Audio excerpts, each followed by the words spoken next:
मी नांदेडला वसमत या ठिकाणी आहे आणि आपल्याकडे मॅडम आहेत.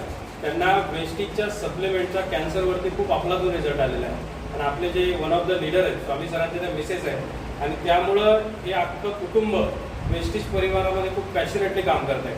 तर मॅडमशी बोलू.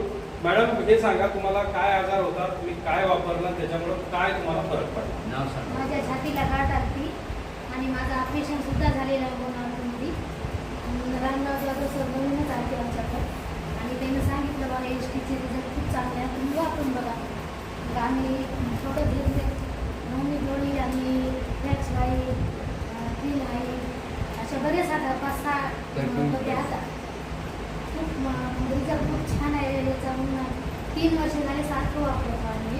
आम्हाला थोडं रिझल्ट आला म्हणून मी आता नेहमीच वापरणार आहे. एसटीचं सगळे 100% गॅरंटीचे आहे. आम्ही सर्वांनी वापरावे एवढं बोलून माझे 2 शब्द.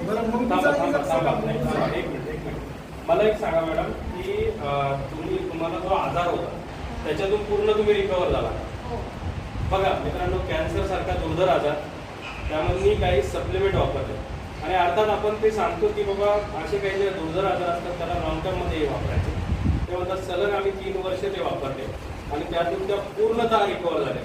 गेल्या महिन्यातच मोनार्कमध्ये जाऊन तपासून आले. मोनार्क हॉस्पिटल कुठे?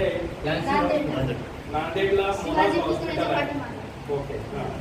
आणि तपासून आल्यानं ते मॅडमले खूप रिझल्ट चांगला आला, तुमची तब्येत खूप चांगली आहे. तुम्ही स्वामी सरला म्हणून काय करू आले.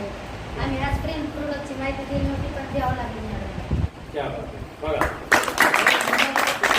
हा रिकवर झाल्याचा हा मित्रांनो रिझल्ट आहे. आमच्या ते सुद्धा इतका वेळ झाला आणि त्यांना सुद्धा आम्ही प्रोडक्ट दिले. आता इथंच वसमतमध्ये दुकानावर राहिला 60 वर्षापासून घरी होता. पण आता या गेल्या महिन्यापासून काय काय दिलं त्याला आपण? त्याला विटामिन दिला आणि सगळे प्रोडक्ट मी जे वापरतो ते सगळे आमच्या घरात सगळं कुटुंबच खाते. त्यांच्या मुलाला बघितलंय, तो बसून असायचा, त्याला लेकरे स्वामी सर म्हणजे मंगू इथं बस, मंगू इथं, त्याला सांगावं लागायचं. तो करायचा, तो त्रास कोणाला द्यायचा नाही, पण त्याला प्रत्येक गोष्ट सांगायला लागायची. आणि आज तो मुलगा त्या आजारातून उठून त्याची मानसिक अवस्था ओके झाली आणि तो स्वतःच्या पायावर उभा राहिला. याच्यापेक्षा काही मोठी गोष्ट असू शकत नाही. बरोबर ना?